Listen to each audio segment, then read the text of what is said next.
अपने पसंदीदा YouTube channel Hindu धर्म ब्रह्मांडपदी श्री को सब्सक्राइब करें, वीडियो को लाइक और शेयर करें और हमारे नए नए वीडियो की सूचनाएं प्राप्त करने के लिए बेल आइकन का बटन दबाना न भूलें।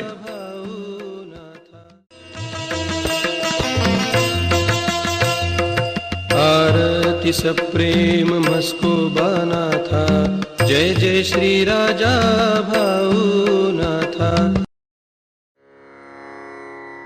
ॐ भूर्भुर्गव आदिशक्ति ब्रह्माण्डच्च दिव्यशक्ति प्राप्त्यर्थच्च परमेश्वराय नमेन गायत्रीयं कालभैरव दिव्यशक्ति नमो शिवाय।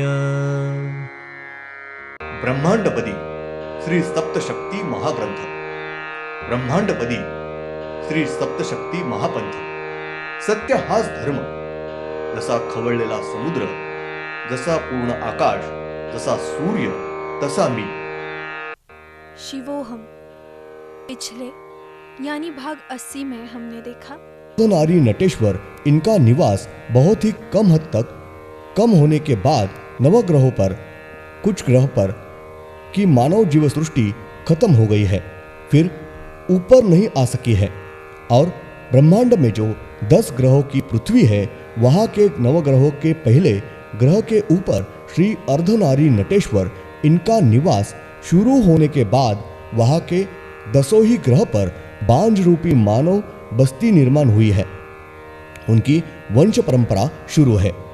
अपने सूर्य के पास नवग्रह है और उनके ऊपर जिस तरह से दैवते हैं, वही दैवतों से उसी तरह से वहां के 10 पृथ्वी के नवग्रह के ऊपर वही दैवते निवास करते हैं।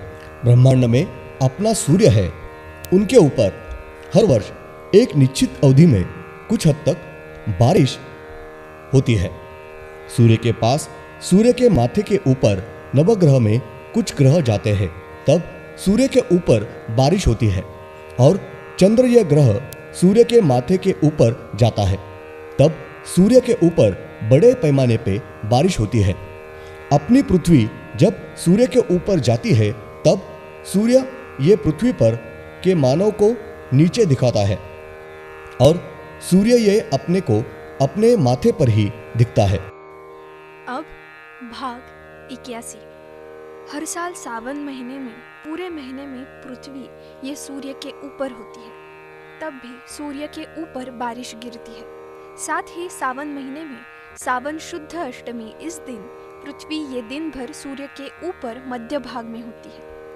उस दिन 33 करोड़ दैव देवते ये बहुत ही खुश रहते हैं। वो दिन सारे देवते बहुत ही केवल महत्वपूर्ण दिन मानते हैं और उस दिन सारे देव देवते इनमें बहुत ही महत्वपूर्ण गतिविधियां होती है। श्री शिव शंकर ये प्रत्यक्ष रूप में सावन शुद्ध अष्टमी, इस दिन भर सूर्य के ऊपर उनके एक ही यानी दाएं पैर पर सारे शक्ति के साथ बहुत ही आनंद से विजयी होकर खड़े रहते हैं। तब श्री शिव शंकर इनके साथ सारे 33 करोड़ देव देवते, ये सारे लोग ये दिन बहुत ही पवित्र और महत्वपूर्ण ऐसा मानते हैं। उस दिन बहुत ही आनंदी विजयी भाव से समाधान से घूमते आनंद उत्सव मनाते हैं। श्री शिव शंकर ये सावन शुद्ध अष्टमी, इस दिन पृथ्वी पर बहुत महत्वपूर्ण घटना घटवा के लाते हैं।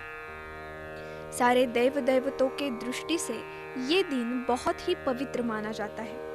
सावन शुद्ध अष्टमी, इस दिन पृथ्वी सूर्य के ऊपर होती है, फिर भी पृथ्वी पर के मानव को सूर्य ये हमें अपने माथे पर दिखता है। वो दिख रहा सूर्य ये अलग होता है, यानी अपने सूर्य के ऊपर और एक अलग सूर्य है। वो सूर्य पृथ्वी के मानव को ऊपर दिखता है। ब्रह्मांड में अपना सूर्य है, उसके माथे पर और एक सूर्य है। वो सूर्य अपने को अपने पृथ्वी पर से नहीं दिखता है।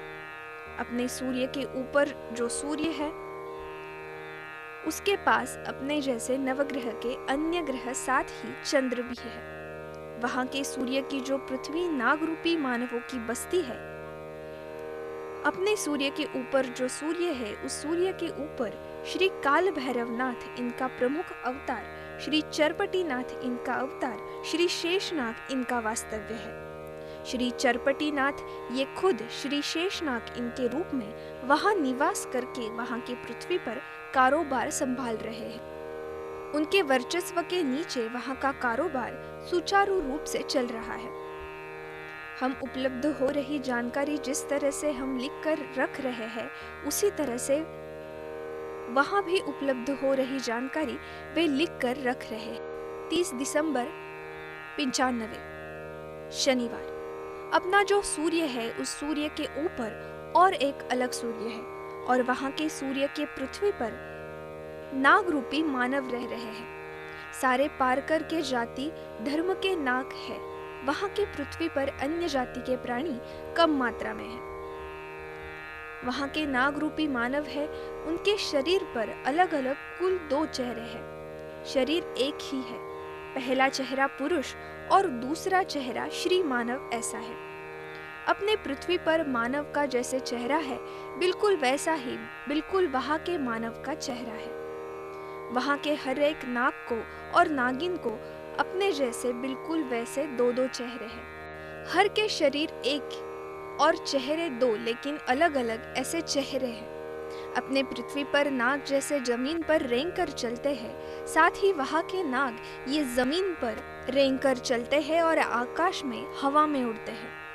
उन्होंने जमीन पर बड़े बड़े बिल किए हुए हैं और वहां के नाग वहां के बिल में रहते और वास्तव्य करते हैं, साथ ही बस्ती करके रहते हैं। वहां के पृथ्वी पर बड़े बड़े पर्वत खाई कम मात्रा में हैं, साथ ही बड़े बड़े पेड़ वृक्ष और पौधे कम मात्रा में हैं, साथ ही छोटे छोटे पौधे बेलाएं हैं। वहां की पृथ्वी पर समंदर न होकर बहती नदी है। वहां के नदी का पानी पीने लायक और मीठा है। वहां के मानव नदी का पानी पीने के लिए इस्तेमाल करते हैं। नदी में सारे जाति की मछलियां और प्राणी घूम रहे हैं। वहां के पृथ्वी पर कुआं खोदते हैं तो उस कुएं का पानी पीने लायक मीठा पानी लगता है। वहां के पृथ्वी पर के मानव ये नदी में की मछलियां और पृथ्वी पर के प्राणी मार के खाते हैं और जिंदा रहते हैं। वो पृथ्वी पर छोटे छोटे प्राणी मार के नहीं खाते हैं, साथ ही वे अपने मानव जैसे मुंह से बोलते हैं। उनको वाणी आवाज है। उनके एक ही शरीर पर जो 2 चेहरे हैं, वो एक दूसरे से बोलते हैं। उनकी भाषा अलग है। वहां के एक नागरूपी मानव ये दूसरे नागरूपी मानव इनके साथ बोलते नहीं है, लेकिन एक नागरूपी मानव इनका बोलने का संभाषण का आवाज दूसरे नागरूपी मानव को सुनने में आता है, लेकिन पास एक नागरूपी मानव ये उनके बोलने पे ध्यान नहीं देते हैं। वहां के नागरूपी मानव इनके बीच में एकता नहीं होती है। उनका एक दूसरे से जमता नहीं है। उनमें बैर होता है। वो एक साथ नहीं रहते हैं।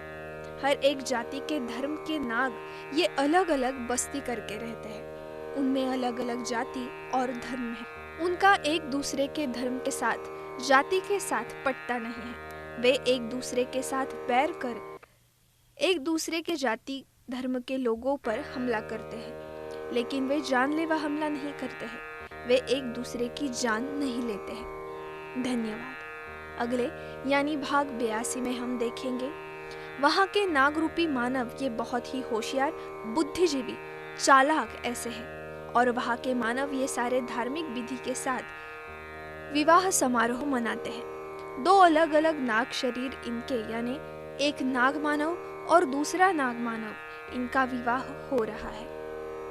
वो दोनों का एक दूसरे के साथ पति और पत्नी जैसा व्यवहार करते हैं, लेकिन वो दोनों अलग अलग शरीर ये पति पत्नी जैसे संबंध नहीं रखते हैं। वे दोनों प्राकृतिक विधि नहीं करते हैं। उन दोनों से उनको बाल बच्चे नहीं होते हैं। वो दोनों सिर्फ एक साथ रहने के लिए विवाह समारोह मनाते हैं।